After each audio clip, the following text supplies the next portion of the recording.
Assalamu alaikum friends, welcome back to Muba's kitchen. இன்னைக்கு நம்ம ஃப்ரெஷ்ஷாக வறுத்து அரைச்சி மீன் குழம்பு வைக்க போகிறோம். இது நம்ம நார்மலாக பண்ணுறதை விடவும் டிஃப்ரெண்ட்டாகவும் நல்ல டேஸ்ட்டாகவும் இருக்கும். எப்படி பண்ணலான்னு பார்க்கலாம். மீன் வாவல் மீன் 3/4 கிலோ எடுத்திருக்கேன். நம்ம எல்லா மீன்லேயும் இதே மெத்தடில் பண்ணலாம். மீனோட மசாலா நம்ம ரெடி பண்ணுறதுக்கு ஃபஸ்ட்டு வறுக்கணும். அதுக்கு நம்ம என்னெல்லாம் போடுறோம், எவ்வளோ போடுறோங்கிறத பார்க்கலாம். இதில் 1 டேபிள் ஸ்பூன் எண்ணெய் சேர்த்துருக்கேன். நான் நல்லெண்ணெய் சேர்த்துருக்கேன். நீங்கள் நல்லெண்ணெய் இருந்தால் நல்லெண்ணெய் சேர்த்துக்கலாம், இல்லைனா நார்மலாக எது யூஸ் பண்ணுறீங்களோ அதை சேர்த்துக்கலாம். இப்போ இதில் 20 சின்ன வெங்காயம், ஒரு 10 பல் பூண்டு, கொஞ்சம் கருவேப்பிலை எவ்வளோ நாளும் போட்டுக்கலாம். நம்ம வறுத்து அரைக்கிறதுனால நல்லாயிருக்கும், அந்த ஃப்ளேவர் உங்களுக்கு நல்லாயிருக்கும். இப்போ இதை நம்ம ரொம்ப போட்டு இது பண்ணணும் அவசியம் இல்லை, கொஞ்சம் லைட்டாக வறுத்தா போதும். ஏன்னா நமக்கு அரைக்க தான் போகிறோம்.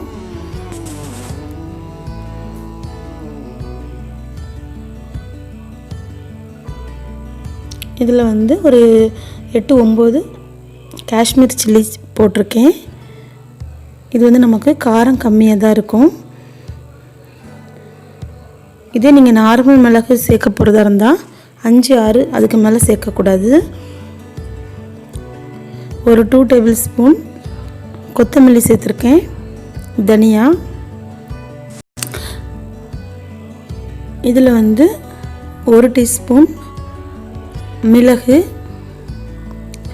சீரகம், பெருஞ்சீரகம் 3மே 1 டீஸ்பூன் சேர்த்துருக்கேன். நமக்கு இதெல்லாம் கொஞ்சம் வறுக்கிறதுக்கு டைம் எடுக்கும், அதனால் வறுப்பட டைம் எடுக்கும். அதனால் இதெல்லாம் கொஞ்சம் ஃபஸ்ட்டே நம்ம போட்டு வறுத்தெடுத்துட்டு அதுக்கப்புறம் மற்றதெல்லாம் போடணும்.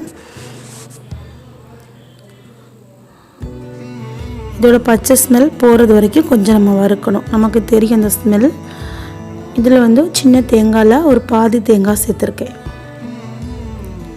மசாலா நம்ம குழம்பு எந்த அளவுக்கு நமக்கு தேவையோ, மீன் எவ்வளோ எடுக்கிறோம் அதுக்கு எவ்வளோ மசாலா சேர்த்தா டேஸ்ட்டாக இருக்குமோ அந்த அளவுக்கு நம்ம அரைக்கணும். அப்படி அரைக்கும்போது நீங்கள் கூட குறைய இதை குறைச்சிக்கோங்க, இல்லைன்னா அதிகமான கூட்டிக்கலாம். 1 டீஸ்பூன் மஞ்சத்தூள்,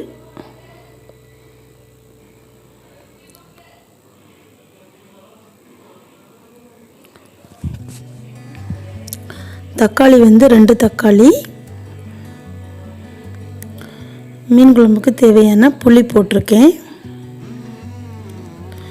தக்காளி நமக்கு நல்லா வதங்கணும்னு இல்லை, அந்த சூட்லேயே அது வதங்கிடும்.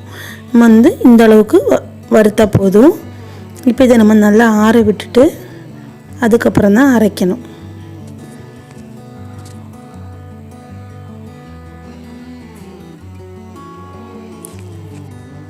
இப்போ ஓரளவுக்கு சூடான உடனே இதில் 1 டேபிள் ஸ்பூன் நல்லெண்ணெய் சேர்த்துருக்கேன். இது உங்களுக்கு மீன் குழம்புக்கு நல்ல டேஸ்ட் கொடுக்கும்.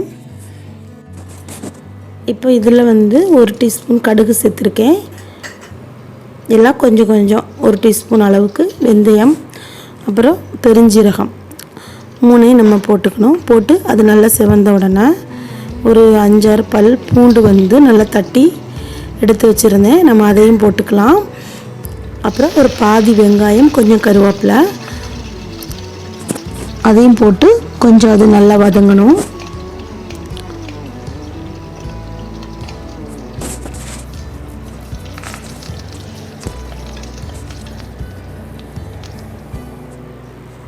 வறுத்து வச்சுருந்த மசாலா நல்லா ஆறின பிறகு இந்த மாதிரி நம்ம நல்லா ஃபைன் பேஸ்ட்டாக அரைச்சி எடுத்துக்கணும். வெங்காயம் ஓரளவுக்கு வதங்கிட்டு, வெங்காயம் பூண்டுலாம். இப்போ இதில் மசாலாவை சேர்த்துக்கலாம். இப்போ நம்ம ஈஸியாக ஜாரில் அரைச்சிடுறோம் மிக்சியில். முன்னாடிலாம் அம்மியில் அரைப்பாங்க, அது இன்னுமே டேஸ்ட்டாக இருக்கும். இப்போ நம்ம அந்த ஜார்லாம் கழுவுன தண்ணியெல்லாம் சேர்த்துக்கலாம். சேர்த்துட்டு உங்களுக்கு எந்த அளவுக்கு குழம்பு திக்னஸ் தேவையோ அந்த அளவுக்கு தண்ணி சேர்த்துக்கலாம். இப்போ குழம்பு கொதிச்சுட்டு இருக்குது. இப்போ இதில் 3 பச்சை மிளகா நடுவில் நம்ம கீரி எடுத்துக்கணும். தக்காளி 2 எடுத்திருக்கேன், கொஞ்சம் பெருசாக கட் பண்ணிக்கணும். தக்காளி ஆப்ஷனல் தான், ஏன்னா நம்ம ஏற்கனவே தேங்காயில் தக்காளி போட்டு வறுத்து அரைச்சிருக்கோம். அதனால் வந்து உங்களுக்கு வேணும்னா சேர்த்துக்கோங்க. இப்போ நமக்கு டேஸ்ட்லாம் எப்படி இருக்குன்னு பார்த்துக்கலாம். இதில் எதாவது கம்மியாக இருந்ததுன்னா உப்பு புளி அந்த மாதிரி கம்மியாக இருந்தால் கூட சேர்த்துக்கலாம்.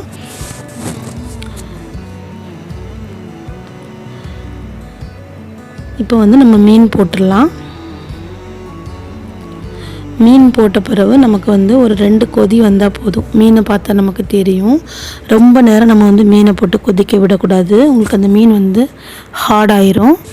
மண்சட்டியை பொறுத்த வரைக்கும் நல்லா ஹீட்டாக இருக்கும்.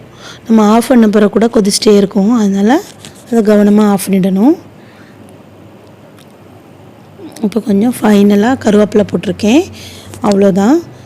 தக்காளி நான் ஏன் போட்டேன்னா, நம்ம கத்திரிக்காய் மாங்காய்லாம் நம்ம சேர்ப்போம்ல, அதுக்கு பதிலாக இந்த மாதிரி தக்காளி போட்டோன்னா உங்களுக்கு வந்து நல்லாயிருக்கும். இந்த தக்காளி வந்து ஃபுல்லாக வேகாது, பாதி தான் வெந்திருக்கும். நமக்கு வந்து அது மீன் குழம்புல போட்டிருக்க தக்காளி வந்து நல்லா டேஸ்ட்டாக இருக்கும். இப்போ நமக்கு வந்து ஃப்ரெஷ்ஷாக வறுத்தரைச்ச மீன் குழம்பு வந்து ரெடி ஆயிடுச்சு. இந்த காஷ்மீரி சில்லியில் போட்டதுனால அந்த எவ்வளோ கலர்ஃபுல்லாக இருக்குது பாருங்கள். அது நமக்கு காரம் இருக்காது. நான் வந்து ஒரு 8-9 போட்டிருந்தேன். காரம் இருக்காது, கலராக தான் இருக்கும், டேஸ்ட்டாகவும் இருக்கும். தக்காளி வந்து இதே மாதிரி தான் இருக்கும். ரொம்ப டேஸ்ட்டாக இருந்தது. கண்டிப்பாக நீங்களும் ட்ரை பண்ணுங்கள். ட்ரை பண்ணிட்டு எப்படி இருந்ததுன்னு எனக்கு ஃபீட்பேக்கை கமெண்ட் பண்ணுங்கள். இந்த வீடியோ பிடிச்சிருக்கும்னு நினைக்கிறேன். பிடிச்சிருந்துன்னா லைக் பண்ணுங்கள். மறக்காமல் நம்ம சேனல் முபாஸ் கிச்சனை சப்ஸ்கிரைப் பண்ணுங்கள். இன்ஷா அல்லாஹ் வேறு ஒரு ரெசிபியோடு பார்க்கலாம். அஸ்ஸலாமு அலைக்கும்.